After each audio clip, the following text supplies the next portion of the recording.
Ultimately, when a dog is in a fight, when a dog is in a chase, they forget how big they are, how quick they are.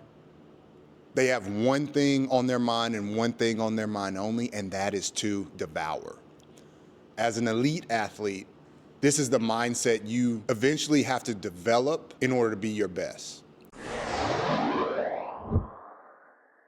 So welcome.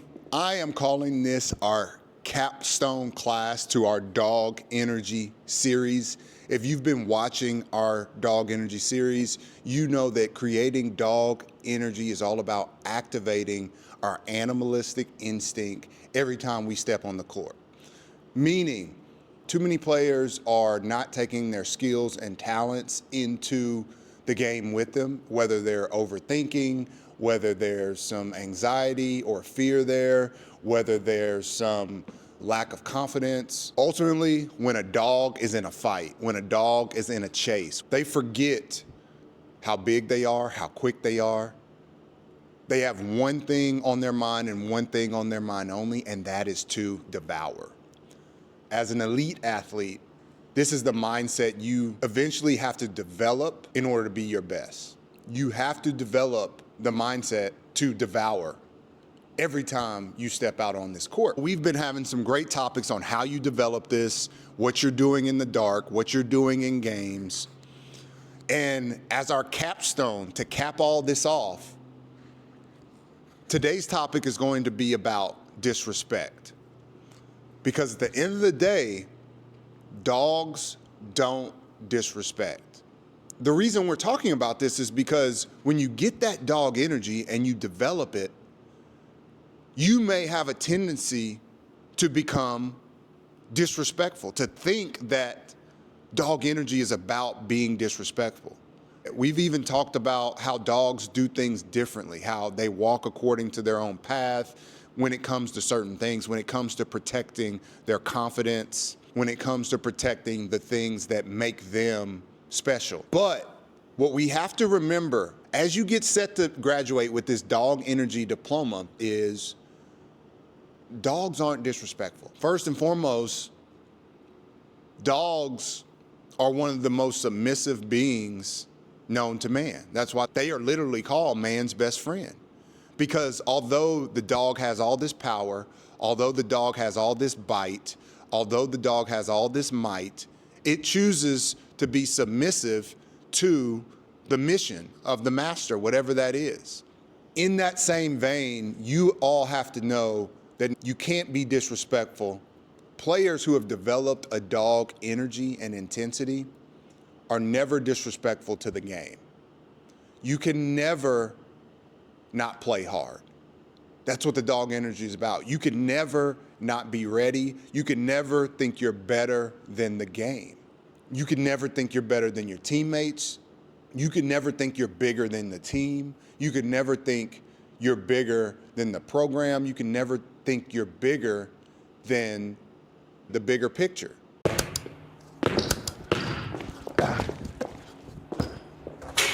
Like and subscribe. The other thing dogs don't disrespect is other players. Whether we're talking about the opponent or teammates, dogs are so confident. I remember as a kid, we had this dog, my neighbor's across the street, and he used to sit on a leash.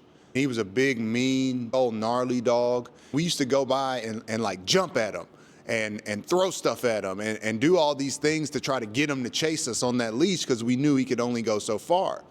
But the dog had almost this regal confidence to him. His energy was like, you don't faze me. You little kids, I'm not even really on that right now. That's the energy that real dogs cultivate. When fans of opponents are chirping at you, or the team you're going against is talking noise and being disrespectful, that's one telltale sign that they aren't real dogs. Because you know what you've never seen a dog do is talk. You've never seen a dog fake the funk and act like he's gonna fight. Dogs are about it, right? When dogs get off that leash, you better run or have something to protect yourself because that dog is coming to attack. Part of the reason dogs can be so confident in themselves, that they don't have to disrespect others. So we're never going to disrespect the opponent.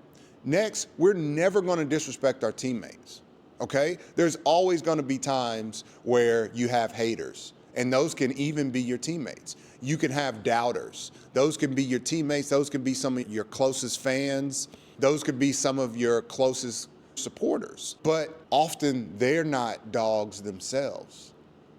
When things go haywire and people are losing confidence and things aren't going the way we plan, often people start to go at each other.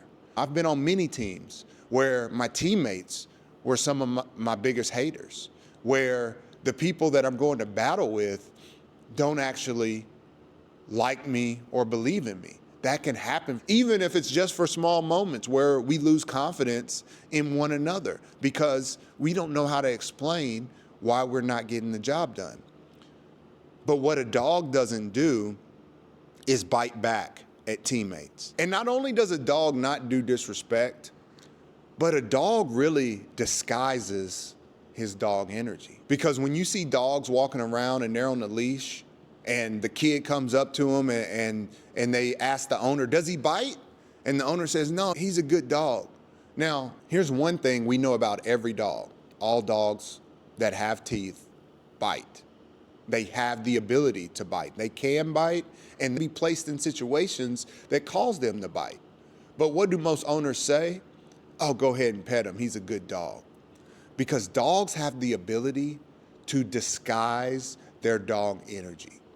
And this little known fact, this one nugget has been an extremely important key to my success, but not only me, for a lot of players that you see out there.